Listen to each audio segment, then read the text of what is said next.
সপ্তাহব্যাপী resistance week কর্মসূচির অংশ হিসেবে দ্বিতীয় দিনের মতো রোড মার্চ করেছে বৈষম্য বিরোধী ছাত্র আন্দোলন। শাহবাগে অবস্থান কর্মসূচির পর পদযাত্রা, মোমবাতি প্রজ্বালন ও দোয়ার মধ্য দিয়ে বুধবারের কর্মসূচি শেষ হয়। এ সময় সহিংসতা ঠেকাতে আগামীকাল মাঠে থাকার ঘোষণা দেন শিক্ষার্থীরা।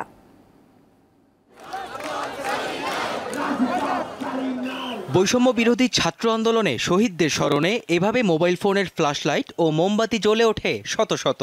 শেখ হাসিনা সরকারের বিরুদ্ধে আন্দোলন চলাকালে রাজধানীর ধানমন্ডিতে রাপা প্লাজার সামনে নিহতদের স্মরণে এই কর্মসূচি পালন করে শিক্ষার্থীরা।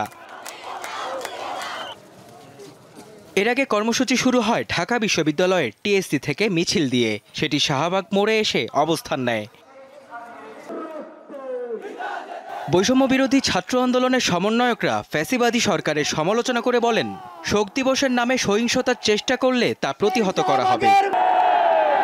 যেই গর্ত দিয়ে ওই ফ্যাসিস্টের দোসররা বের হওয়ার চেষ্টা করবে, দুইটা কাজ করতে হবে। সেই গর্তেই তাদেরকে ঢুকিয়ে দিতে হবে এবং ওই গর্তে তালা দিয়ে দিতে হবে। যারা জনগণের অধিকার লুণ্ঠিত করেছে, যারা স্বাধীনতাকে লুণ্ঠিত করেছে, তারা যদি আবার রাস্তায় আসার কোনো ধরনের চিন্তা করে, তাহলে ছাত্র জনতা তাদের এই পা ভেঙে দিবে। এই দোসররা এখনো আমাদের বিরুদ্ধে ষড়যন্ত্র চলমান রেখেছে। আমরা কি তাদের ষড়যন্ত্রকে সফলতা দেব? আমরা কি সকলে ঐক্যবদ্ধ আছি? বাংলার মানুষ কি ফ্যাসিস্টদের ভয় পায়?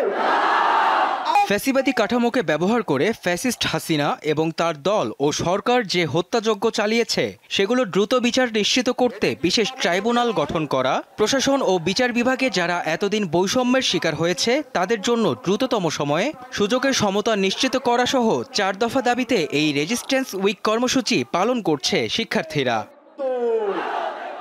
মেহেদী হাসান, দীপ্ত সংবাদ, ঢাকা।